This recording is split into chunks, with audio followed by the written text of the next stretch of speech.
Welcome back. If you're a student in college, if you're headed to college, or a parent of a college student, you're likely aware that you need to complete a FAFSA form each year. FAFSA is the acronym for Free Application for Federal Student Aid.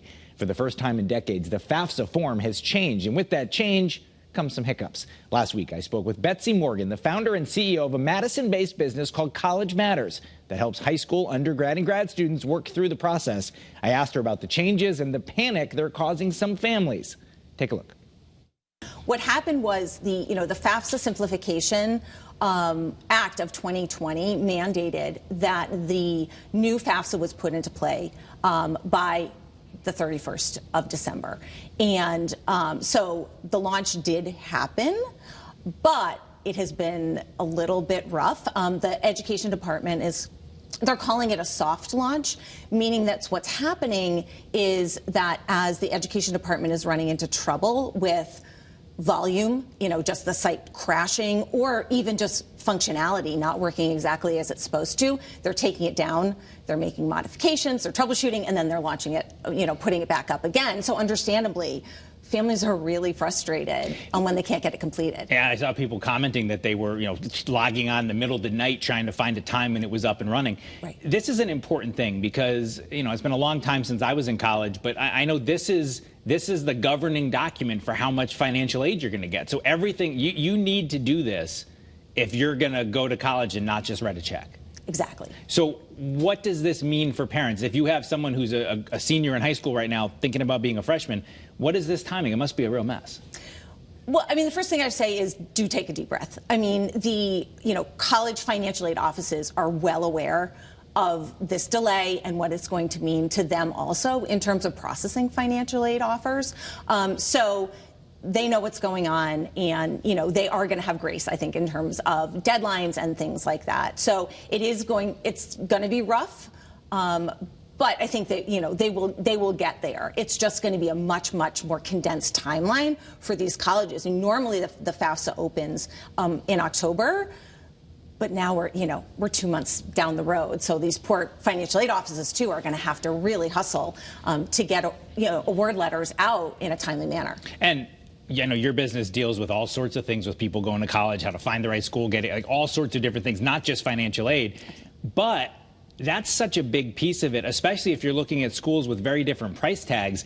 Making that decision may have to wait for all this to get straightened out. Is that what you're seeing with a lot of your clients? Yeah, absolutely. And it's been really hard to even predict and help them choose what colleges to apply to, because a lot of the functionality and the methodology in terms of how they were going to be processing and calculating financial aid has changed as well, and that's frustrating. We always say it's like, imagine taking your financial information and now sending it to 7 different countries to file your taxes. That could be how different the awards are going to be that come back from these schools, and that's going to be a challenge as well. Yeah, it's all going to play into that ultimate decision of where do you go, where do you attend class. Yeah, exactly. I'd love, and I didn't know it until you just said it, that the law had the word simplification in it that changed this, and that sounds like famous last words to me. But there are some things that make sense as far as simplifying it, linking with the IRS that might help some parents, some linking with the Pell Grants that might simplify some things. Tell us about some of the changes that were designed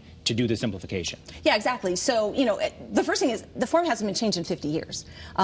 So there was a lot to do in terms of getting this new, really making it much more adaptable. And, I think one of the best things, like you said, is having more students that are going to be Pell eligible. Far more students are going to be able to afford to go to college, which is a wonderful thing. The other nice thing about the simplification is, like you said, the IRS information is going to feed in, so there's far fewer questions. On the flip side, there's some other things that I think might have some parents that are going to be a little bit caught off guard. One of the main ones is the removal of what they used to call the sibling discount. Which means that if you had 2 students in college at the same time, just do a little, back of the napkin math. If they said that your family could afford $50,000, in the past they would say, okay, student number 1 would have to pay $25, student number 2 would have to pay $25. That's going away. So families, I think, are going to be really surprised when all of a sudden they get their financial aid award back, and the school is going to say, no, you owe $50 for student 1 and $50 for student 2. that's going to make, for a lot of families, college is going to be completely unaffordable, and they're really going to scramble to have to figure out how to afford that. And that, especially with some of these delays, they might get that really late in the process, that word. Correct. I think they're going to really try to get it done by April 1st, which is when, they try to get all award letters out. But again, the timeline is going to be really tight. So what are you telling your clients? If you have people, and I know a lot of these folks you've been working with longer than just on this process, so if you're getting those panicked calls, if you're getting people who are worried about this process, what's your advice? So a couple of things. I mean, the first thing would be to really have your ducks in a row before you sit down to even file. Because you've got to anticipate that it might be crashing. So, every person that needs to provide information, so that would be the student, the parents, or any other, what they call a contributor, needs to get an FSA ID. So you can do that now. So get that, have that ready to go. Then gather all of your documents. Have your your income tax forms, your bank statements, Social Security numbers, all of that with you, so that when you sit down, you can really get through the form pretty quickly. And what we've heard from families that have gotten through it is, it is simplified, which is a great thing. They are getting through it sometimes in less than an hour. But, just also, be wary that it could crash, and maybe, do it off peak. Try to maybe do it in the morning, later on at night, where, it's less likely that it's going to crash on you. And so, are you seeing, I know it's early in the year, are we seeing any signs of progress, that some of these wrinkles, are things starting to look better, or is it too early to say? I have heard families say that they have gotten through it. So that is good news. So I do think that families are starting to get through it.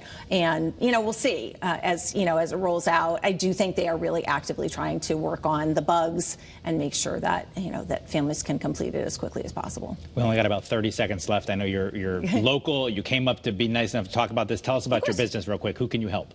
Sure. We work with students all the way from, 9th grade to 12th grade on the college planning process, and that is, certainly affordability is a big piece, but also making sure that they have, the right match, can find schools where they're going to thrive, and really find their dreams for the next step of the process. And how do people find you?